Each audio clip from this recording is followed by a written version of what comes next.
Good day, this is Leadership TV, and of course, you're watching the program Inside Nigeria. I'm Cynthia Onwado. Today is the 6th of November 2025, and of course, what we do here is analyzing the national dailies and the major headlines. There's a lot to talk about, but of course, we'll begin with Leadership newspaper. The major headline here says 6 trillion naira subsidy debt, power generation firms, 6 clear payment framework from government, saying no clarity on bond issuance since July meeting with president. That's on our page 4. And also we're looking at 15% fuel import tariff is strategic patriotic policy, says manufacturers. And of course our leadership awards, looking at how the award motivates us to do more. That's coming from the executive vice chairman of the Federal Competition and Consumer Protection Commission, FCCPC. Looking forward to our awards next year, where we count down to the stars and of course give awards to Nigerians who have made a difference in their various career paths. Still on leadership front headline, we're looking at trending NIS to introduce emergency passport for Nigerians abroad. And also here we see Nigeria's $2.25 billion Eurobond oversubscribed despite Trump's threat, says debt management office. All right, Consumer Protection Commission shuts 5 textile warehouses in Kano. That's on page 7. Still on leadership newspaper here, Senate suspends ministerial nominee confirmation. All right, down below we see on the news, National Assembly approves 14-year jail term for sexual harassment. That's on a good note. And above the masthead, federal government to the U.S. others approach Nigerian situation with understanding of its complex realities. Talking about the trending conversation now with President Donald Trump of the U.S. threatening to invade Nigeria as a result of perceived Christian genocide. All right, the People's Democratic Party and the inner rambling, Wike's camp insists convention won't hold. Trustees seek truce.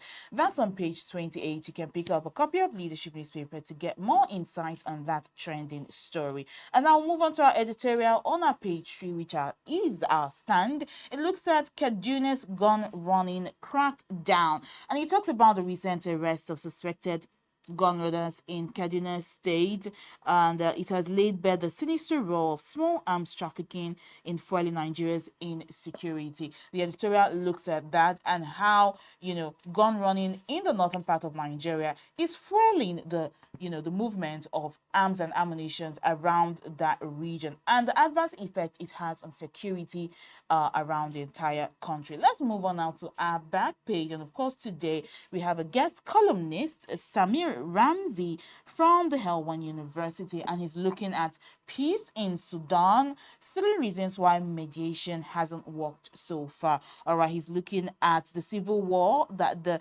army and the paramilitary rapid forces are embroiled in over there in Sudan since 2023 and the power struggle within the two parties. Please pick up a copy of Leadership newspaper to get more insight on that particular column. All right, down below we have, of course, our cartoon, which is Ghana Must Go. It says war on insecurity needs food, not firepower, says Professor Chinedu Muije, and it asks, who is this one? All right.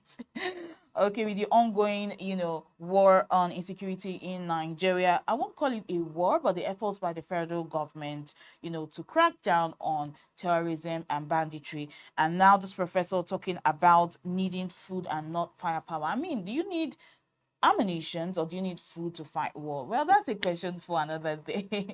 But moving on now from Leadership newspaper, let's take a look at what Vanguard is saying today, November 6th, 2025. It's looking at foreign lobbyists fueling genocide claims in Nigeria, says the federal government. And he also discloses the neutralization of 13,500 terrorists with 17,000 suspects arrested. The federal government takes notes of the U.S. concerns about religious freedom violence. That's on page 5 of the Vanguard newspaper. Also, Senate moves stiffer penalty for persons ripening fruits with harmful chemicals. That's on health. All right. As to criticizes, or rather, accuses Minister of misleading Nigerians, threatening to resume strike. Okay, federal government set up approval bond for PPP projects. Looking at the PDP crisis, Board of Trustees stay neutral, urges reconciliation as Mohammed-led National Working Committee calls off convention as leadership crisis boils over. Still on Vanguard front page, down below we see alleged terrorism. You have last chance to defend yourself, court tells Kanu. Tinubu Sultan Uzodinma, other headline editors confirm. Still on Vanguard, Nigeria's telecom subscribers hit 173.5 million as broadband penetration reaches 49.3%. And above Vanguard newspaper here, we see the headline Nigeria's $2.35 billion Eurobonds massively oversubscribed in excess of 10.65 billion dollars. All right, investors from multiple jurisdictions, including the US, North America, Europe, Asia, and the Middle East, and also Nigerians. Let's move on now from Vanguard and check out Daily Sun. On the Daily Sun, we see the headline Tinubu has political will to fight terrorism, says the federal government, says Nigeria confronting complex security challenges, not a religious persecution. All right, again, false tagging of country on speculations of religious persecution. That's on page 6 of Daily Sun. Also here, PDP Board of Trustees set up reconciliation panel, supports Ibadan Convention. Above the masthead, Showore accuses the federal government of planning death sentence or life imprisonment for Nnamdi Kanu as court gives IPOB leader November 7th to defend self. Still on Daily Sun, Tinubu Sultan Uzodinma personalities, or rather media personalities, headline editors conference. Also, Oborevori Wike Irabo to grace maiden Anyoma Cultural Festival in Abuja. Also, we see Senate moves to phase out petrol cars as Kalu's electric vehicle bill passes second reading. Finally, on Daily Sun, we see Edo kidnapped seminarian dies in captivity. Well, that's on a sad note. Moving on now from Daily Sun, let's check out Blueprint newspaper today. Thursday, November 6, 2025, the headline here on Blueprint says PDP crisis deepens, factions differ on Ibadan Convention. All right, Damagum insists it must hold. Anyanwu says it remains suspended. Board of Trustees waits in set-up reconciliation committee. And still in the news, Tinubu Sultanu Zodinma governors to attend editors conference November 12. On business, federal government considers selling state-owned refineries to attract investors. And also, the late NSA Muhammad Adangba incorruptible, says Obasanjo. All right, still on Blueprint, we see here Nigeria ready to work with US, other countries to wipe out terrorism, says the federal government. Genocide claim based on misinformation and faulty data, says Idris, who is the Minister of Information. 13,500 terrorists neutralized, 17,000 arrested, 125 convicted, also 11,200 hostages freed. All right, the federal government is giving an update on the security situation in Nigeria and the efforts being put forward to, to handle it. All right, on sports, we see AFCON. We are going for title in Morocco, says chill. All right, moving on now from Blueprint newspaper. Let us check out the Punch today, November 6, 2025. It talks about power shutdown, or rather, power showdown. Wiki block defiant as PDP Board of Trustee insists on convention.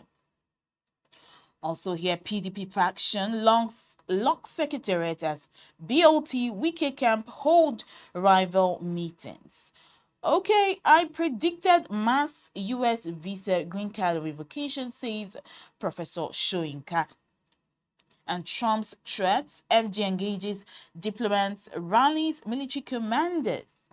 On business, also 15% import tariffs could make Nigeria fuel-producing powerhouse, says refiners. And on page 40, Mara fights for second term as 5 rivals close in. We look at a picture of a flood havoc in Philippines, and it says over 85 killed as flood wreaks havoc in the Philippines. Okay, food imports soar 45% as local production falters. Truck crushes Lagos tricycle to that in just 2. Tinubu to open editors conference November 12th. All right, that's all on the Punch. Let's move on now to Nigerian Tribune and get to see what the major headline here says. It says FG, Nigeria winning war against terrorism, ready to partner with the US. Also, why reps threatened showdown over Tinubu's request for 1.150 trillion naira fresh loan. To read up on that, that's on page 16. Also, Senate in shock over $300 billion crude sales losses. We still on the Nigerian Tribune. It says MAN backs 15% petrol diesel import tariff.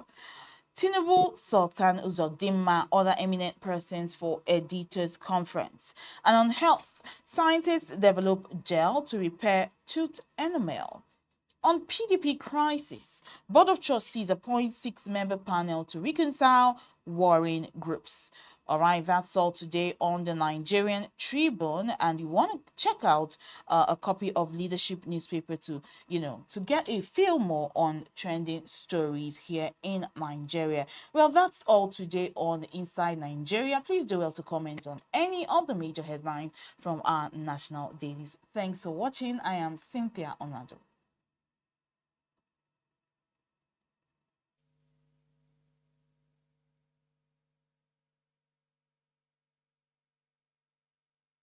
Thank you for watching. For sponsorship and advert placements, please contact 080